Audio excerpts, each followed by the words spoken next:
네, 요한계시록 5장에서는 4장과는 좀 다른 이 장면을 우리가 보게 됩니다. 똑같이 보좌에 관한 모습이지만 우리는 4장과는 좀 다른 모습을 볼 수 있습니다. 그러나 이제 저는 5장에 들어가면서 제 마음은 정말 마음의 큰 기쁨과 또 뿐만 아니라 이 하나님의 은혜에 대해서 아주 깊은 이 충만한 이 마음의 은혜가 있고요. 또 이 말씀을 여러분들과 같이 나눈다고 하는 것에 대해서 저는 무한한 말로 표현할 수 없는 큰 이 기쁨을 누립니다. 자, 왜 제가 여기서 이제 그런 이 기쁨을 충만하게 누리는지는 여러분들이 이제부터 이 5장을 읽어가시면서 아시게 됩니다. 자, 먼저 5장 1절을 한번 보십니다. 내가 보매 보좌에 앉으신 이의 오른손에 책이 있으니 안팎으로 썼고 7인으로 봉하였더라. 예, 지금 4장에서는 보좌를 저희가 이렇게 보면서 4장에서는 보좌를 보면서 보좌에 앉으신 이와 보좌를 중심으로 이 말씀을 살폈어요. 그런데 이 4장에서는 여러분 이미 보신 것과 같이 보좌에 앉으신 이를 보좌를 중심으로 또 그 보좌를 안팎으로 중심으로 둘러싸고 있는 네 생물을 통해서 정말 신성, 하나님의 본성, 그 하나님의 본질 하나님에 대한 이해를 우리는 4장에서 보았습니다.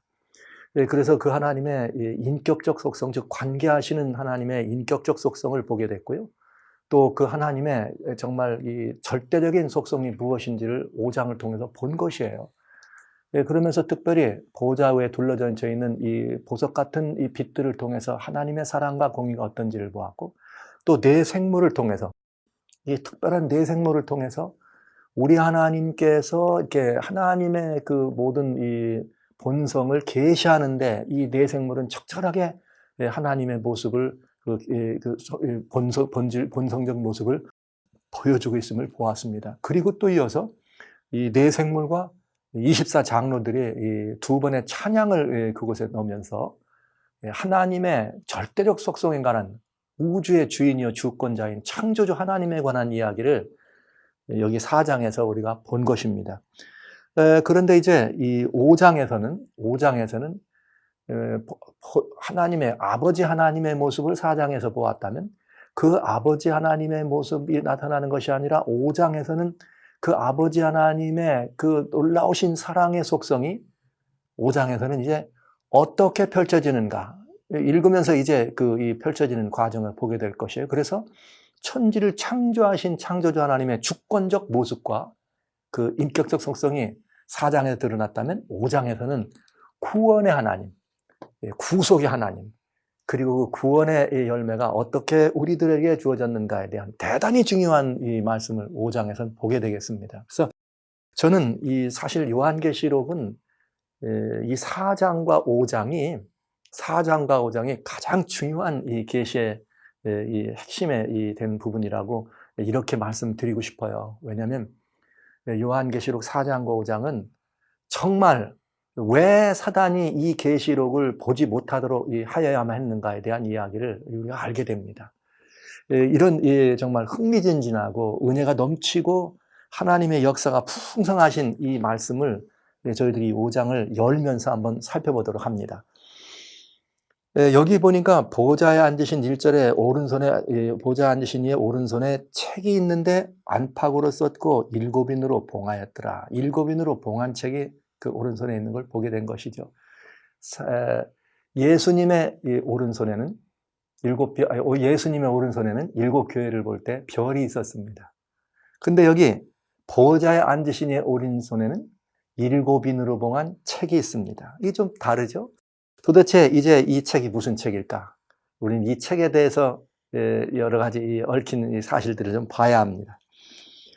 이 하나님의 책에 안팎으로 기록되어 있는 이 작은 책이라 이렇게 말씀드렸는데, 여기 이 책에 대한 이야기를 보려면 에스겔 2장에 나오는 9절로 10절에 나오는 책에 대한 이야기가 있어요. 거기도 하나님께서 한 손이 에스겔을 향해 펼쳐지고 책이 있는데 무슨 책이냐? 안팎으로 썼더라.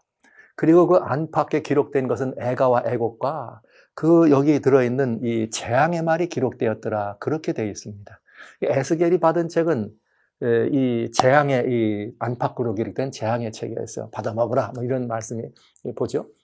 스가랴서 5장에는 또 똑같이 스가랴서 5장에도 이런 이 기록의 말씀을 우리가 볼 수 있어요. 스가랴서 5장에는 이번엔 뭐가 나오냐면 그냥 책이 아니라 이게 두루마리인데 큰 두루마리가 나와요. 막 장이 20규빗이 되고 광이 10규빗이면 뭐 폭이 5m, 길이가 20m 되는 그런 큰 두루마리가 날아갑니다. 날아가면서 거기에 무서운 이야기들이 기록된 것을 볼 수가 있습니다. 그래서 그것들이 다 뭐와 관련되어 있느냐면 이 책의 이 모습인 것을 우리는 보게 되죠. 그런데 이 책들은 모두가 다 기록이 어디로 되어 있느냐? 안과 밖으로 기록이 되어 있어요. 안과 밖으로. 이렇게 안과 밖으로 기록이 되어 있다. 그럼 안과 밖으로 기록됐단 말은 열려 있기 때문에 모두가 볼 수 있는 책이라는 뜻입니다. 그런데 여기 계시록 5장에 나오는 1절에 나오는 이 책은 안과 밖으로 쓰긴 썼지만 어떻게 되어 있는가? 7인으로 봉하였더라. 이렇게 되어 있어요. 근데 사실은 인봉을 했다고 하는 말은 책의 내용을 우리가 보기가 어렵죠. 볼 수 없게 하려고 인봉했다고 볼 수 있습니다. 그런데 안팎으로 이 책을 썼다 그러면 인봉됐다고 하는 거와는 좀 말하자면 그 형식이 좀 달라져요. 인봉이 되어 있는데 안팎으로 했다는 밖에 기록된 부분은 좀 알 수 있을 거다. 그러나 여기 이 책은 여하튼 열려져서 아무나 볼 수 있도록 처음부터 되어 있는 것은 아닙니다. 그래서 이 책은 이 안과 밖으로 썼다고는 이 말을 저희가 한번 잠깐 살펴보면 재밌는 걸 하나 알 수 있습니다. 여기 이 책에 대해서 이렇게 이 킹 제임스 버전에서는 뭐라고 되어 있는가 하면 이렇게 되어 있어요. A book written 이렇게 되어 있습니다. A book written within. 그 다음에 and on the backside예요. 그러면 여기 and on the backside 되어 있는데 만약에 within이라는 데다 만약에 컴마가 있다면은 안에 기록되어 있고 그리고 그 밖에는 7인으로 인쳤다. 이렇게 볼 수도 있습니다. 그러나 그것은 인봉됐다는 책을 의미를 좀 이렇게 더 새롭게 하기 위해서 우리가 가질 때 볼 수 있는 내용이죠. 여하튼 인봉된 책의 내용이 무엇인가를 아는 것은 아주 흥미진진한 일이고 중요한 일이 되겠습니다. 근데 예수님 이 성경 시대에 인봉된 거에 대해서는 두 가지를 볼 수가 있는데 하나는 유언장입니다. 유언장을 기록할 때는 7 증인들이 써서 인봉을 하고 인이 열릴 때는 언제냐? 7 증인이 다 있거나 나중에 이제 그 후사가 돌아가시고 난 다음에 후사가 그 책에 인봉된 그 유언장을 열 때는 이제 그 증인들이 다 모이거나 아니면 법정인 대리인이 있을 때 그 책이 열립니다. 그 다음에 또 하나는 어떤 이 책이 인봉된 책이냐면 예레미야 32장 9절로 12절에 보면 흥미진진한 이야기들이 나와요. 거기 예레미야에게 하나님께서 뭐라고 명하시는가 하면 너 지금 가서 네 숙부의 밭을 사거라. 근데 이제 그 명령을 듣고 예레미야가 갑니다. 가는데 이제 그 숙부의 밭을 값을 치러주고 사는데 거기 11절에 보면 무슨 말이 나오는가 하면 법률에 따라서 인봉, 그 증서를 쓰고 증서에다가 도장도 찍고 도장을 안 찍고 도장을 찍었지만 어떤 책은 인봉하고 도장을 찍고 어떤 책은 인봉하고 인봉치 아니한 매매 증서가 있어. 그래서 이 매매 증서는 써가지고 인봉된 것이 있고 열린 것이 있어요. 열린 것은 아무나 볼 수 있도록 오픈해 놨지만 어떤 것들은 인봉된 책은 이제 이 매매한 그 밭이나 아니면 거기에 은밀한 곳에 감춰놓고 나중에 필요할 때 열어볼 수 있도록 또 증인에게 줘서 필요한 때는 가서 열어볼 수 있도록 그렇게 인을 친 이 내용이 들어 있습니다. 그래서 이 계약서를 토지거래에서는 계약서를 여러 장 만들어 가지고 그렇게 감춰놓듯이 감춰놓는 것을 볼 수가 있죠. 그런데 여기 사실은 구약 당시에는 토지거래라고 하는 것은 엄밀히 말하면 토지는 거래될 수 있는 내용이 아닙니다. 왜냐하면 하나님께서 예레미야 25장에 보면 토지는 이 땅은 하나님께 속한 것이기 때문에 이렇게 매매할 수 없었어요. 그러나 그럼에도 불구하고 가난하고 힘든 그 시대를 살아가는 사람들이었기 때문에 어떤 이들은 토지를 매매할 수밖에 없었습니다. 그러나 매매한 토지가 있다 할지라도 이 매 50년은 희년이 되죠. 희년이 되면 토지는 원래 주인에게 돌아가도록 되어 있습니다. 그러니까 토지를 사고 팔 때는 어떤 일이 벌어질까요? 그 희년이 멀리 있으면 값이 비쌀 거예요. 그 다음에 희년이 얼마 남지 않았으면 돌려줘야 되니까 값이 좀 쌀 겁니다. 그런데 여기에 보면은 이 성경 속에는 또 토지를 모르는 일이 있어요. 가나안에서 토지를 팔았지만은 인척 중에 가까운 사람이 와서 그걸 대신 물어주고 그 토지를 물러줄 수가 있습니다. 바로 그 얘기가 무슨 얘기냐? 보아스의 얘기입니다. 이 보리밭의 연정 이야기의 주인공이었던 룻기에 나오는 주인공이었던 룻과 결국은 룻의 남편이 되는 보아스와의 얘기죠. 그래서 보아스가 토지를 물려줍니다. 이제 그런 이야기가 나오게 되는 것이죠. 그러니까 지금 이 이야기는 계시록에 나오는 인봉된 책은 유언장이라고 얘기할 수도 있고 어떠면은 어떤 이 거래의 증서, 매매 증서, 즉 약속의 증서다. 그래서 언약하고 어떤 계약서라 하는 것을 알 수가 있어요. 그것이 유언장이라면 죽은 다음에 열리는 거니까 예수님 십자가에 돌아가셨으니까 열릴 수 있다고 하는 말씀도 될 수 있고요. 이것이 어떤 이 매매 계약에 관한 것이라면 그 계약이 인봉된 것임을 우리는 볼 수가 있게 됩니다. 자, 문제는 이제 그런 내용의 책이 있었다. 그런데 여기 2절부터 보면 이거 대단히 중요한 의미가 점점 길어가요. 그런데 일곱으로 봉했는데 또 봄에 힘 있는 천사가 큰 음성으로 외치기를 누가 책을 펴며 그 인을 떼기에 합당하냐 이렇게 했습니다. 큰 천사가 말하기를 인을 친 이 책이 있는데 누가 합당하냐 이렇게 물어봐요. 이 지금 아버지의 보좌에 앉으신 하나님 아버지의 오른손에 있는 책입니다. 근데 이걸 누가 이 책을 떼기에 합당하냐 했는데 답이 무서운 답이 나와요. 뭐라고 말하는가? 하늘 위에나 땅에나 무슨 일이 나오느냐? 땅 아래 능히 책을 펴거나 보거나 할 리가 없더라. 이 책을 펴거나 보거나 하기에 합당한 자가 보이지 않기로 내가 크게 울었다 이렇게 나왔습니다. 천사가 누가 이 책을 뗄 거냐 물었더니 한쪽에 대답하기를 하늘이나 땅이나 이렇게 이 책을 펼 만한 이유가 없더라는 거죠. 그래서 여기 재밌는 표현은 뭐냐면 이 책의 인을 뗄 사람이 없다고 하는, 뗄 존재가 없다는 것이 참 걱정스러운 얘기였지만 정말 더 여기 의미 있는 말은 하늘 위에나 땅 아래 능히 책을. 그럼 하늘 위에 있다고 하면 누구는 가능한 거죠? 보좌에 앉으신 이는 이 책을 뗄 수 있어야 안 됩니까? 그런데 성경은 이렇게 말합니다. 아무도 없다. 즉, 이 책의 인을 뗄 수 있는 자격은 누구에게도 없다?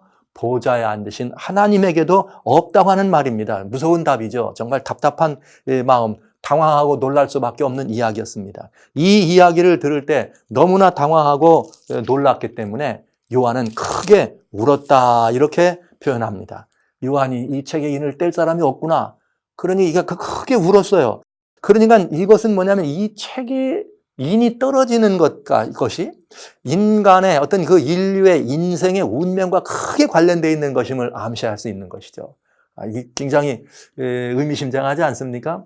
요한이 통곡하면서 울 정도로 이 책에 인이 떨어지면 안 되는데 정말 무섭고 두려운 마음 때문에 그는 울은 것입니다. 그러니까 이 책의 내용은 인을 뗄 분이 보통 분이 아니다. 그런데 인을 뗄 분이 없다는 사실 때문에 굉장히 중요한 것임이 틀림이 없고 이 책은 아주 우리들에게 그 의미에 있어서 대단히 이 의미가 이 깊은 오묘한 의미가 있는 것임을 알 수가 있는 것이죠. 그런데 다행스럽게도 요한이 크게 울었더니 이번엔 천사가 아닙니다. 24장로 중에서 24장로 중에 하나가 내게 말하되 울지 마라. 그러면서 유다 지파의 사자 다윗의 뿌리가 이겼으니 이 책과 그 7인을 떼시리라 하더라. 이렇게 돼 있어요. 그러니까 천만 다행입니다. 누가 이 책을 떼느냐? 유다 지파의 사자 다윗의 뿌리가 이겼으니 이 책에 있는 7인을 떼더라. 다윗의 뿌리가 뭐 했으니? 이겼으니. 그럼 유다 지파의 사자 다윗의 뿌리는 누구입니까? 우리가 지금까지 해온 것처럼 성경은 성경으로 풀어야 되죠. 근데 여기 요한계시록 22장 16절에 보면은 22장 16절에 보면 예수님이 이런 말씀을 하세요. 나 예수는 교회를 하여 내 사자를 보내어 이것들을 너희에게 증거하게 하였노라 하면서 예수님이 나는 다윗의 뿌리요 자손이다 이렇게 말씀하십니다. 그러니까 예수님이 다윗의 뿌리요 자손이라 그랬으니까 여기 유다 지파 사자가 나왔어요. 유다 지파 사자의 사자인 다윗의 뿌리니까 유다 자손 다윗이 유다 지파니까요. 근데 다윗의 뿌리는 곧 예수님이 자신을 지칭했다고 하는 사실은 우리는 알 수가 있게 됩니다. 그러니까 이 책의 인을 뗄 분은 누구다? 예수님이다. 근데 여기 예수님을 말할 때 다윗의 뿌리라고 하는 말씀으로 자신임을 설명해 주었지만은 한 가지 중요한 것은 어떤 것인가 하면 여기 이 유다 지파 사자라는 말이 표현되어 있어요. 이스라엘의 12지파 가운데 다 각자 군호가 있습니다. 지난번에 사장할 때 제가 이 단 지파는 독수리로 되어 있고 또 뒤에 있는 이 에브라임은 또 이 송아지로 되어 있고 앞에 루벤은 사람의 형상이요 동쪽에 있는 유다 지파는 사자의 형상이다. 그 여기 라이언입니다. 여기 유다 지파의 사자, 메신저라는 의미가 아니고 라이언이란 말이에요. 이건 사자, 즉 모든 것들을 통치하는 권위의 왕 중의 왕인 사자로 설명하면서 유다 자손로는 왕으로 오시는 이 예수님에 관한 이야기를 이곳에서 한 것을 알 수가 있습니다. 근데 여기 우주에도 어느 우주 어디에도 이 책을 뗄 만한 자격이 있는 분은 없었는데 오로지 있다면 그는 누구라? 예수 그리스도다. 이제 결론이 나온 것이죠. 예수님이 인간의 운명에 대한 가장 확실한 권세가 있다. 오로지 인간의 운명은 예수님만이 주권하실 수 있다는 사실을 여기서 우리는 암시적으로 볼 수가 있겠습니다. 자, 그럼 왜 그럴까? 왜 이분만이 이렇게 이 책을 인을 뗄 수가 있고 이분만이 인류의 운명에 대한 모든 것들을 이 주권하고 주관하실 수 있는 분일까? 그거 다음 절에 보면 이 답이 나오게 되어 있습니다. 자, 보시면 이렇게 나오네요. 6절에 내가 보니 보좌와 네 생물과 장로들 사이에 어린 양이 섰는데 일찍 죽임을 당한 것 같더라. 7뿔과 7눈이 있으니 이 눈은 온 땅에 보내심을 입은 하나님의 7 영이더라. 이렇게 돼 있네요. 성도 여러분, 여기 이 말씀에 보좌와 네 생물과 장로들 사이에 어린 양이 있다. 저는 이 말씀 속에 대단히 우리들이 그냥 이거 위치가 지금 우주의 그 보좌 주변에 있는 시스템이 이렇구나 이렇게만 이 말씀을 읽으면 너무 조금밖에 안 읽는 거예요. 왜 그러냐? 여기 보시면 이렇게 되어 있어요. 이 예수님이라 분명히 이분은 예수님인데 이 예수님인데 6절에 뭐라고 되어 있는가 하면 네 생물과 장로들 사이에 어린 양인데 일찍 죽임을 당한 것 같더라. 그럼 이 어린 양이 누구냐 이 말이죠. 여기 요한복음은 요한계시록의 저자 요한은 요한복음 1장 29절에 예수님을 대하여 말씀하시기를 보라 세상 죄를 지고 하는 하나님의 어린 양이로다. 하나님의 어린 양이로다 이렇게 되어 있어요. 그런데 중요한 것은 십자가에서 돌아가신 것을 말씀하지 않고 언제로? 일찍부터 죽임을 당했다. 그러니까 십자가에서 죽으셨으면 요한이 이 계시를 보고 십자가에서 본 것은 불과 몇십 년 차이니까 일찍 죽임을 당했던 것 같다라는 말로 쓰기는 좀 무리가 되겠죠. 그런데 여기 요한은 일찍 죽임을 당한 것 같다 이렇게 표현되어 있습니다. 그럼 왜 그럴까? 여기 예수님이 일찍부터 죽임을 당한 이런 얘기는 요한계시록 13장에 보면은 또 8절에 또 비슷한 얘기가 나옵니다. 이렇게 나와요. 어린 양의 생명책이 있는데 이 어린 양은 반드시 그냥 어린 양이 아니에요. 죽임을 당한 어린 양이라 이렇게 표현되면서 생명책의 창세 이후로 이름이 농명되지 못했다. 그러니까 이 어린 양, 죽임을 당한 어린 양의 생명책은 창세 전부터 마련되어 있다. 왜?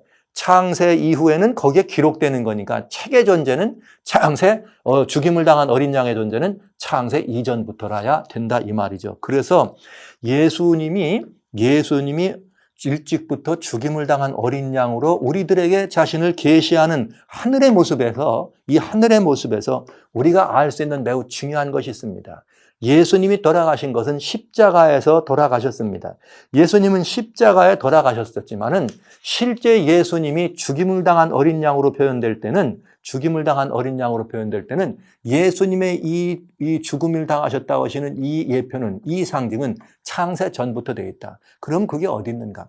하나님 말씀 성경 에베소 1장에 보면은 이 부분에 대한 답이 명쾌하게 들어 있습니다. 어떻게 들어 있는가? 왜냐하면 창세 전부터 어린 양의 생명책에 이름이 기록됐다는 말을 계시록 13장 8절에 보신 것처럼 어린 양의 죽임을 당함이 그 일찍부터란 말은 이제 이 모든 이 사람들에 대하여 에베소 1장 4절엔 이렇게 되어 있어요. 곧 창세 전에 그리스도 안에서 우리를 택하셨다. 여러분, 놀라운 이야기입니다. 우리 주님께서 우리를 택하신 것은 언제부터냐?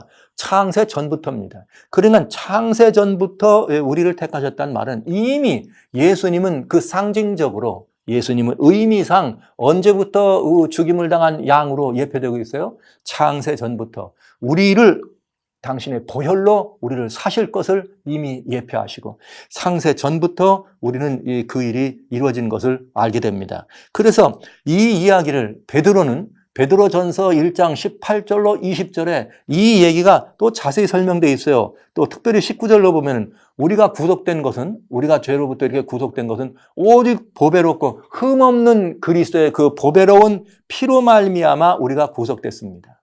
그런데 이 보배로운 피를 흘린다고 하는 이 사실에 대해서는 그는 창세전부터 미리 알려진 바 되어 있었지만 이 말세에 우리에게 나타나셨다. 이렇게 되어 있어요. 그러니까 예수님의 이 일찍부터 죽임을 당한 어린 양으로 묘사되어 있는 이 예표, 이 상징은 이미 창세전부터 우리를 어떻게 하신? 택하시고 우리를 구원하시기 위하여 그렇게 죽을 것을 미리부터 예비하시고 그러니까 약속, 언약의 피라고 하는 말씀 우리에게 들려주신 것처럼 주님은 그때부터 죽음을 목표로, 죽임을 과정으로, 죽임을 통로로 우리를 택하셨다는 사실을 알 수가 있는 것이죠. 예, 여긴 정말 이 놀라운 일입니다. 그래서 이 복음이라고 하는 것은 어린 양의 죽음이 복음입니다. 어린 양, 일찍부터 죽임을 당하신 이 어린 양이 복음입니다. 이 어린 양이 우리들에게 정말 이렇게 일찍부터 그런 이 복음의 주인으로 계셨고 예표됐고 선지자들을 통해서 우리들에게 증거된 것이죠. 그러다가 예수님 이 땅에 오셨습니다. 오셔서 십자가에서 어떻게 해요? 십자가에서 그 모든 것이 구체적으로 드러나게 된 거죠. 그러나 십자가에서 구체적으로 드러나기 전에 이미 이 어린 양이 일찍부터 죽임을 당할 수밖에 없는 모습으로 등장한 것이 창세기에 나오는 얘기입니다. 창세기 3장에 보면은 아담과 하와가 처음에 선악과를 먹습니다. 그 아담과 하와가 처음에 선악과를 먹었을 때 우리 하나님께서 저녁 나절에 이 아담과 하와를 찾아오시죠. 찾아오실 때 아담이 도망갔습니다. 그때 그냥 오신 것이 아니었습니다. 알고 봤더니 아담이 이렇게 범죄해서 도망치는 것을 아시고 아담을 위해서 뭘 준비해 오셨어요? 가죽옷을 준비해 오셨습니다. 아담과 하와에게 가죽옷을 입혔습니다. 여러분, 가죽의 옷이 있다는 말은 짐승이 어떻게 됐다는 말이에요? 죽임을 당했다는 것이죠. 그러나 성경에 죽임을 당한 하나님의 어린 양으로 예수님이 묘사됐다면은 이때 죽임을 당한 짐승의 가죽이 왔다는 말은 곧 틀림없이 아마 양의 가죽이지 않을까. 이건 뭐 저희들이 얼마든지 이렇게 유추해 볼 수가 있겠습니다. 그래서 우리 주님이 구체적으로 일찍부터 죽임을 당한 어린 양의 모습을 창세기 3장부터 에덴 동산에서부터 구체적으로 우리들에게 입혀주시고 예표하시고 이것이 예표된 이것이 이제 십자가에서 완전히 성취된 것을 우리는 보게 되는 것이죠. 자, 죄인의 구원은 이미 창세전에 열려 있었습니다. 그러니까 창세전에 이미 죄인의 구원은 열려 있었고 그 다음에 주님은 우리를 어떻게 하셨는가? 다만 주님이 이미 열려놓으신 그 구원의 길을 이 땅에 오셔서 걸으신 것이에요. 그러니까 주님이 우리를 오셔서 십자가에서 돌아가시면서만 용서하셨다는 이런 의미가 아니라 이미 주님은 우리 죄인들을 용서할 길을 열어놓으셨습니다. 바로 이미 우리가 범죄하기 이전부터 하나님은 먼저 우리를 용서하신 분입니다. 이 주님의 이 용서가 있었기 때문에 우리는 그 용서를 주님이 오셨다는 말씀은 베풀어주러 오신 주님으로 우리는 볼 수가 있겠죠. 우리 주님의 용서는 1장에 때 제가 미리 한번 말씀드렸습니다만 이미 하신 용서예요. 이미 만들어 놓으신 용서입니다. 주님의 용서는 용서해달라고 죄인이 찾아와서 용서를 빌 때 우리들에게 이루어지신 그 용서가 아니고 주님의 용서는 이미 우리를 용서해 주시고 사랑하는 아들아, 사랑하는 딸아, 내가 그에게 용서를 베풀어주러 왔노라. 왜냐? 십자가에 돌아가실 때 성취됐지만 이미 우리 주님은 성경에 보면 일찍부터 죽임을 당하신 분으로 되어 있습니다. 그거로 우리의 용서길은 처음부터 창세전부터 예비됐다는 사실을 알 수가 있는 것이죠. 여러분 다시 말씀드립니다. 요한계시록은 양방향 계시예요. 우리가 이 땅에서 일어난 일들을 볼 때 도대체 이게 무엇을 의미할까? 이해가 안 될 때가 있습니다. 그런데 이제 요한계시록이 그 답이 되준 것입니다. 이 땅에서 그런 일이 있을 때 하늘에서는 무슨 일이 있었는가? 도대체 하늘에서 무슨 일이 있었길래 이 땅에서 이런 일이 있었을까? 바로 이런 문제죠. 또 어떤 일들은 요한계시록을 통해서 하늘에서 어떤 일이 있는 걸 먼저 우리가 보게 되면 하늘에서 저런 일이 일어났으니 땅에선 또 이런 일이 일어나겠구나를 알 수가 있다는 얘기입니다. 그래서 요한계시록은 양방향 계시예요. 요한이 예수님이 이 땅에 오셔서 십자가에 달려 돌아가십니다. 그 전능하신 능력으로 십자가에 돌아가신 지 죽은 지 3일 만에 부활하십니다. 승천하셨습니다. 사실 와우 우리 예수님 이런 분이다라고 생각했지만 요한계시록은 요한에게 구체적으로 이 예수님이 바로 창세전부터 죽임을 당한 어린 양으로 이 땅에 오셨던 분이라는 사실을 요한에게도 알려준 것이죠. 비로소 요한은 예수님이 일찍부터 우리를 위하여 죽임을 당하신 분이라는 사실을 알게 된 것입니다. 이렇게 해서 요한계시록은 양방향 계시로 돼 있어요. 여기서 양방향 계시로 돼 있다는 사실을 우리가 알면서 이렇게 요한계시록을 보면은 훨씬 더 의미가 새록새록 새로워지는 것을 알 수가 있죠. 자, 그런데 이제부터 이제 여기 중요한 부분이 있습니다. 그런데 그 일찍 죽임을 당한 것 같은 예수님의 본질이죠. 예수님이 누구신가? 이렇게 이 성자 하나님에 대한 모습을 우리가 본 것인데 그 어린 양인데 죽임을 당한 것 같은 것까지는 이제 이렇게 이해가 되는데 7뿔과 7눈이 있으니 이 눈은 온 땅에 보내심을 입은 하나님의 7영이더라. 참 희한해. 여기 4장에서도 뭐라 하겠는가 하면 보좌 앞에 있는데 보좌가 베풀어져 있고 보좌 앞에 무엇이 있는가 하면 여기 4장 5절에 보면 보좌로부터 번개와 음성과 내성이 납니다. 그런데 이번엔 7 등불 켠 것이 보좌 앞에 있는데 이는 이 하나님의 7 영이다. 이렇게 되어 있어요. 하나님의 7 영이다. 근데 이번 5장에는 어린 양이 있는데 아까는 뭐가 있는데 등불 켠 것이 있는데 이 7 영이더라. 이번엔 어린 양이 있는데 그 어린 양이 7 뿔이 있고 7 눈이 있는데 또 이 7 눈이 누구더라? 하나님의 온 땅에 보내심을 입은 하나님의 7 영이더라. 이 정말 같은 모습이지만 같은 내용 같은데 모양이 달라요. 4장과 5장에 있는 똑같이 7 영인데 여기 다릅니다. 여기에서 7 뿔과 7 눈은 우리가 꼭 이해하고 우리가 꼭 깨달아야 될 매우 중요한 말씀이라는 사실을 여러분에게 말씀드리면서 이 7 뿔과 7 눈, 7 영은 무엇일까? 많이 궁금합니다.